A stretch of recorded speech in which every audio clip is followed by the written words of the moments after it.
Assalamu алейкум урматтуу туугандар, амансыздарбы? Мына буга чейин билет кымбаттап кетти деп мына автобус издегендер, жеңил унаа издегендер өтө көп эле.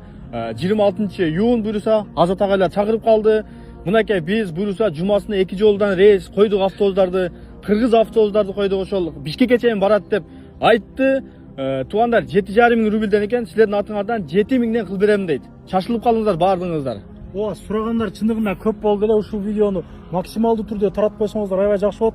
Среда күндөрү, анан суббота күндөрү бир жумада 2 жолдан автобустар чыгып атыр. Өзүбүздүн кыргыздардын 5 автобусу учурда даяр, спринтерлер дагы бар экен. Азат агабызга 1-2 суроо берелик. Канча күндө жетип барат, анан рейстердегилерге жолдо кандай жардам берилет? Ушул суроолор көп болот. Рейстер боюнчачы айтып кетейин толугу менен. Рейстерде жолдо кетип атат, азыр элдин баары рейстер менен кетип атат да, Москваданчы.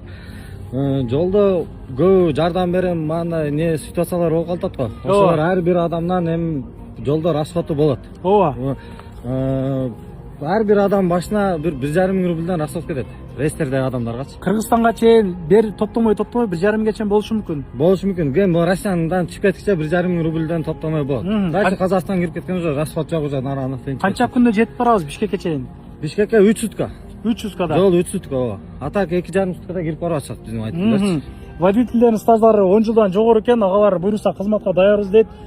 Чалгыла байланышкыла 51 адам бир учурда батат экен. Кондиционер иштейби? Кондиционер иштейт. Токтот деген жерде токтойбузбу? Токтойт дегенде өзү токтой турган жерлери бар. Каждый 400 километрде өздөрү токтоп турат. Каждый столовой, чайхана бар жок. Андыктан чалып байланыша бериңиздер. Толугураак маалымат алуу үчүн номерди коюп койдук. Аманчылык болсун, болушунча таратпагыла. Авиабилет учурда 20 миңден жогору болуп атат. Негизи машина сурагандар аябай көп болду эле. Жакшы. Ооба, жакшы. Багаждар боюнча келсек, бир чамадан, бир рюкзак. Салонго рюкзакты салат, чамаданды багажга салат. Көбүрөөк жүгү болсочу? Көбүрөөк жүгү болсо, эми аны кичине водитель менен сүйлөшүп, кичине доплата кылып берет да, аны алып көтөрөт. Ага, лишний жүктөр болсочу, өзүм менен чогуу кетип калайын дейт го. Ошондой жүктөр болсо да алып келебиз да. Ооба. Номерларын коюп койдук. Чалып байланышып келе бергиле туугандар. Анан бизде дагы айтып кетейин, бизде автобус среда, суббота күндөрү чат, калган күндөрү спринтер, анан легковой машиналар бизде өзүбүздүн жеңил машиналар бар. Машина менен кетем дегендерге видеону болушунча жөнөтүп коюңуздар.